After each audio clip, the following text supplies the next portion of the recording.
And welcome to Keeping It True by You in Louisiana. We are back for another great week of college football, now week 2, and we have some exciting matchups here on both the FBS and FCS levels we're looking forward to sharing with you. Of course, this is the show that talks about your favorite group of 5 as well as FCS teams here in, say, Louisiana, and your HBCUs, of course. Don't forget about them, of course, on the FCS level. And we like to talk about some of the stories that don't quite get taken with the full intensity we believe they should be on the national and local level. So we're excited to share this with you. This is once again your host, Donald. I'm here with you every episode for this episode of Keeping It True by You in Louisiana. Let's go ahead and get it started. So this week is a major game for the potential, what you would call mid-major program of the state, and that is the Tulane Green Wave. Jon Sumrall put up a great first game as coach of the Green Wave against Southeastern, but let's be honest, Southeastern is not the type of opponent that Tulane wants to be playing at the end of the year. Well, Tulane now has back-to-back opportunities in the following 2 weeks to get a chance to play that level of quality of opponent. They start off in a celebration of 10 years of Yulman Stadium there at Tom Benson Field, getting to play a great team in Kansas State. Now, Kansas State is favored in this game. Kansas State is mathematically predicted to win this game. Let's talk a little bit about the Tulane-Kansas State matchup, get you some information on what happened in KSU's last game, and are they really the opponent that Tulane can maybe get that marquee win and propel themselves directly into the top 25? Well, last week, Kansas State opened up the year with UT Martin. Now, UT Martin, they play on the FCS level as well as some of the teams that we'll be talking about today. They, of course, come from the Big South Ohio Valley Association. That's a very quality FCS conference. You have some very good teams like Southeast Missouri State who are in that conference that play a nice brand of football, and they gave a little contest to the Wildcats. This was at home for Kansas State. They ended up putting together a 41-6 victory where they held UT Martin without a touchdown. This is something that I do not see being an issue for Tulane getting blown out on this level. UT Martin failed to record 100 yards of passing in this game. They actually even failed to record 40 yards of rushing. As much as we appreciate what goes on the FCS level, that was a true showing of why you have Power 4 football, Group of 5 football, and then quality FCS football. Like I said, UT Martin, good conference, good team, but the Skyhawks had no chance. Let's compare that to Tulane, who played Southeastern, a weak FCS conference, and a relatively skilled Southland opponent. Tulane routed Southeastern as well. Very similar stat line you're about to hear from this game. Tell me if it sounds familiar. Tulane withheld Southeastern from getting 100 yards of passing.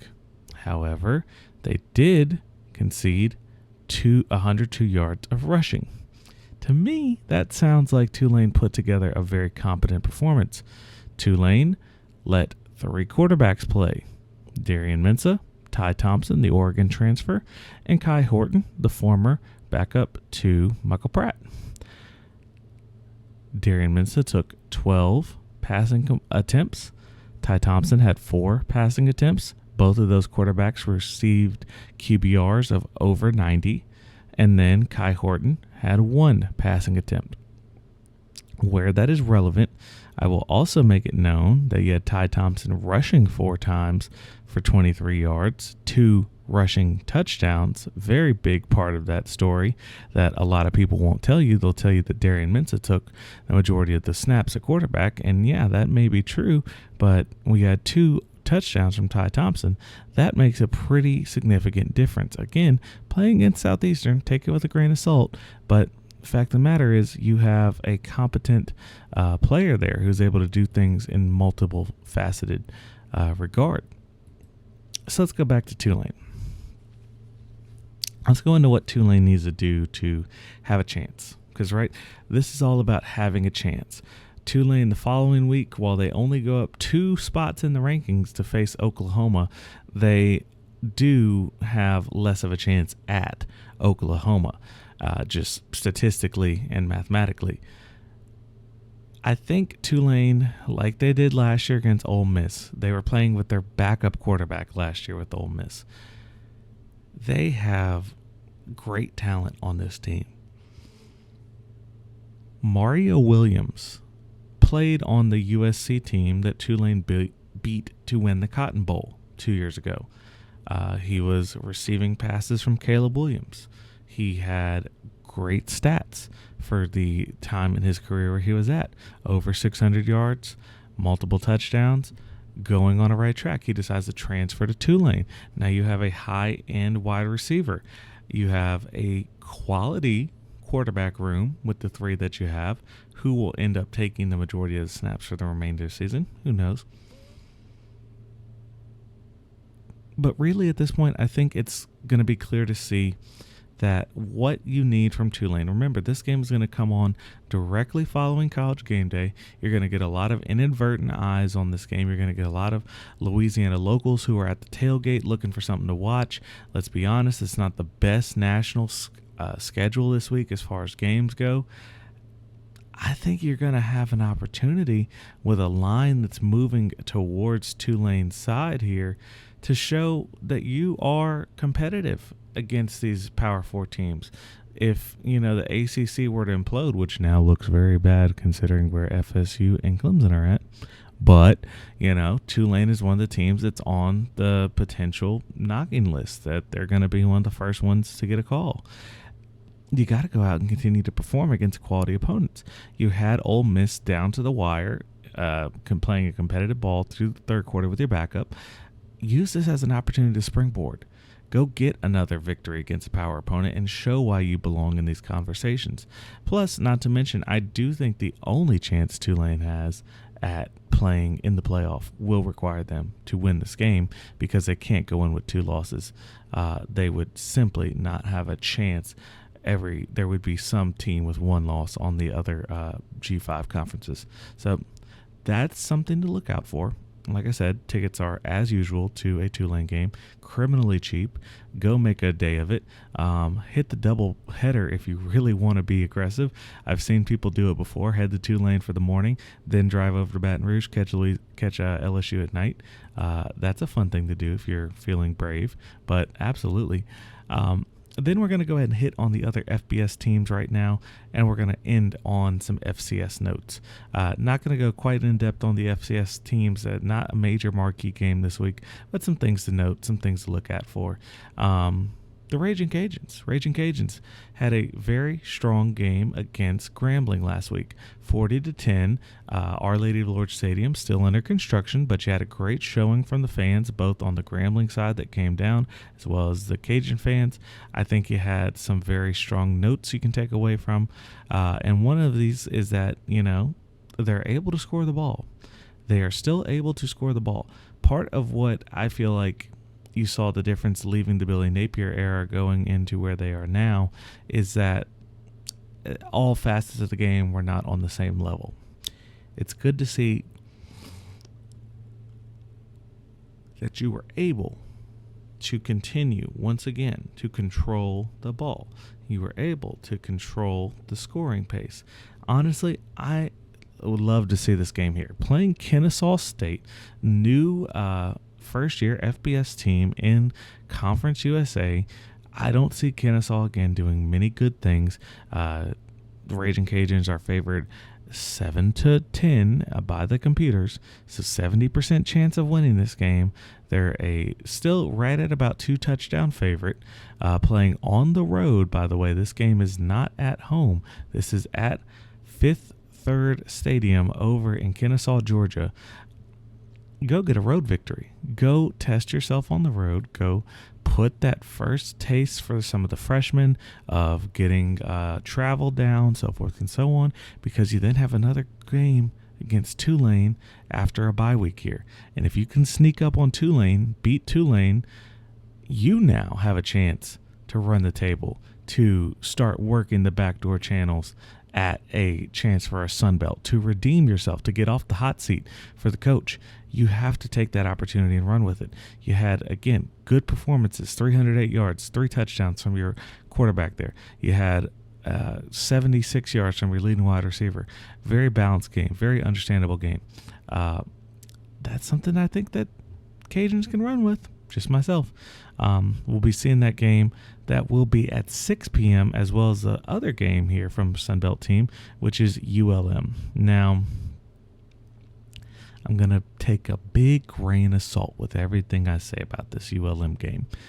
I am aware, and I think most of us are aware, that despite the efforts of General Booty, again, a great name for a starting quarterback, we will talk about it every time, some of the other very nice pieces that ULM has, this is a team that is rebuilding. This is a brand new head coach. It should not be expected for ULM to be able to go out and do big things in year one, but crazier things have happened. Crazier things have gone on before. And right now, it was a slow start for the Warhawks, but they got a 2-possession victory over JSU Jackson State. I think that's enough to sort of make people think this team can be fun. This team can be entertaining. Go support your team against UAB and see if you can beat another Group of 5 school. See if you can even compete with another Group of 5 school, much less the fact that you had some trouble against a FCS opponent, an HBCU FBS opponent. Try to see if you can compete with a FBS Group of 5 team. If you can compete with UAB, if this is still a 1-possession game at any point in the fourth quarter, I'd say things for the program can begin to say that they are looking up. You play Texas after a bye. Again, this bye with the Louisiana Sunbelt teams on week 3. I don't know what it's about, but it is what it is. You're going to lose that. We saw what Texas did to Colorado State. From my personal opinion, Colorado State is far ahead of where ULM is at. So you're probably going to end up taking a pretty harsh loss there. That could be a 70-point game for the Longhorns, in all honesty. But then you get back with some Sunbelt opponents. You really just need to take this opportunity, and I say this again, as an observer of the program, to see how close you are, to see how far away this team is from being a competitor. I'm excited to see it. I'm going to throw it on, if I have any reception in Tiger Stadium. I'm not, but I'll throw it on if I do and see what's going on. I love to watch during commercial breaks because, what else are you going to do for 3 minutes and 30 seconds to our lovely folks at certain broadcasting partners we won't say out loud because we like to have positive relations and keep good vibes. That's why it's in the thing, good vibes. But we know who you are. Shorten the timeouts. Please, we beg of you. Just a little bit of a side note there for everybody listening. Now, obviously, that basically wraps up the FBS slate for this week. La Tech is on bye, for those of you who may be wondering. LSU is playing Nichols. I will be covering that and keeping it true by you LSU Tigers. So don't worry. If you're looking for Nichols coverage, it's over there. Let's go ahead and talk about the 2 FCS games that I think have any major relevance.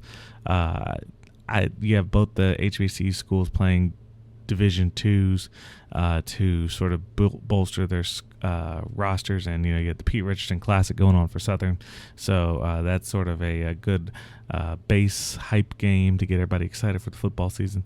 We're not really too worried about that as far as coverage goes. Just know Grambling and Southern will win this week. If they don't, my goodness, we may have to talk about that next week. A team that may, just might, possibly, there's a potential of it, get a victory this week, is Northwestern State.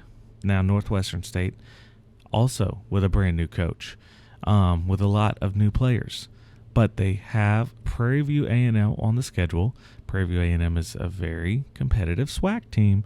Don't think that they're going to go out there and just sleep around. We saw Southern continue to push McNeese, and they were right there neck and neck deep into the second half. Do not sleep on a SWAC team. Do not think a SWAC team is just going to get an automatic beating. But look, Northwestern, after what you had go down last year, has a potential to get a victory on the field with their team. I do have some things that I'm worried about, though. Despite scoring 4 touchdowns against Tulsa, which in its own right was impressive, although the defense did not keep the scores too even. Very impressive in its own right. You still struggled immensely. The 2 quarterbacks together put up 102 yards of passing.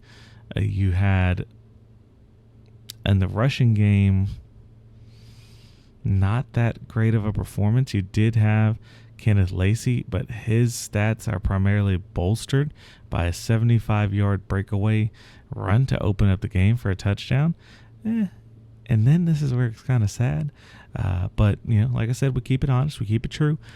7 for 72 yards. Now, remember, I said his long run of the day was for 75 yards, which means the following 6 carries netted -3 yards. That's not going to get you very far. The other running backs in the stable, including quarterback Chance Newman. Now, note, he's listed as a quarterback, but he did get some pretty significant running opportunities. 3.7 yards a carry, 5.3 yards a carry, 2.0, and 3. We'll see what happens. I'm not necessarily thinking that Northwestern can win that, but it is certainly a game that they can potentially be competitive in. And as long as you're competitive, it's a big step for that program towards finding a victory on the field. If they can find a victory on the field, break their losing streak, it would do a lot to bolster the spirits. It is in Natchitoches, up there at Turpin Stadium.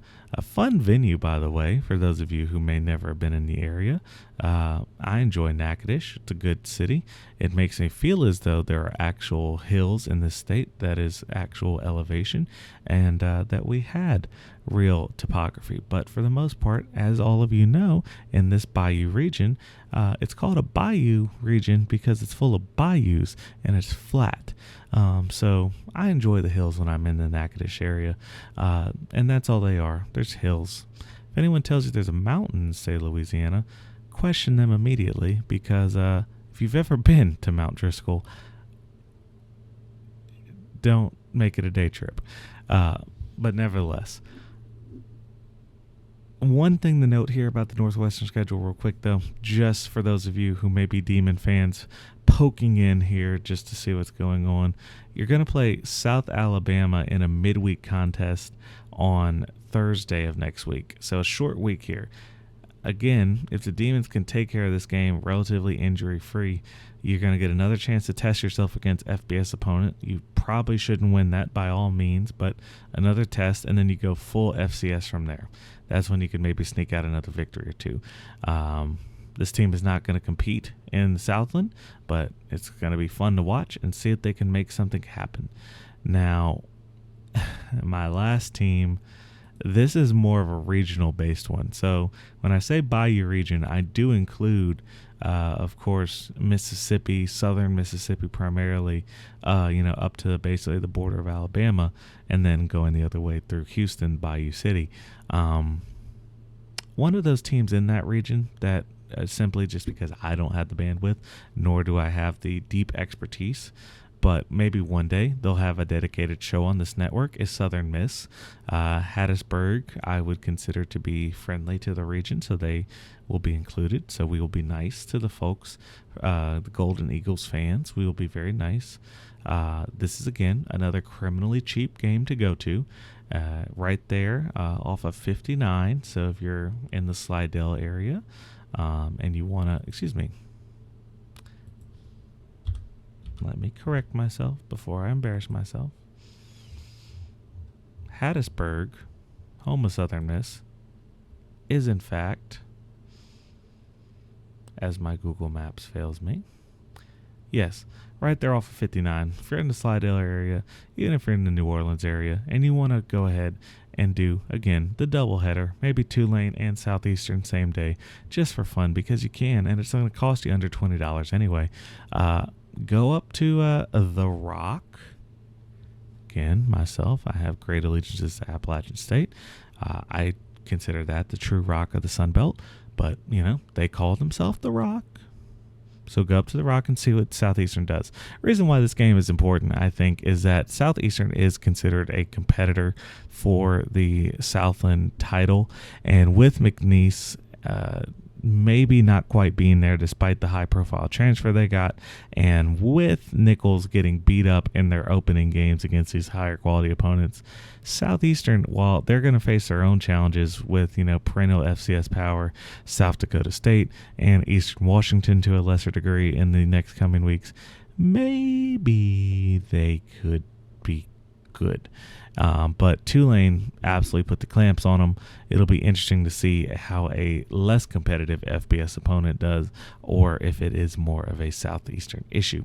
And that, friends, is the end of this episode. We look forward to week 2 of college football in, say, Louisiana. We are creeping ever closer to basketball. Don't forget that. This show will transform into spring and winter sports as the time becomes available. But in the meantime, we're new here at the True Bayou Sports Media Network, and we, of course, are appreciative of wherever you choose to follow us. Hit the subscribe button, or go ahead and check us out on any of your favorite podcasting platforms. And don't forget to download the podcast when you're over there. My name was Donald. I'm your host this week and every week, and we look forward to another great weekend of college football in Louisiana. Thank you all. This has been a True Bayou Media production. This show is for entertainment purposes only and does not render legal or financial advice. Remember to bet responsibly. Distribution of this podcast is prohibited without the express written consent of True Bayou Media or its subsidiaries. Thanks for being true by us. We can't wait until next time we keep it true by you.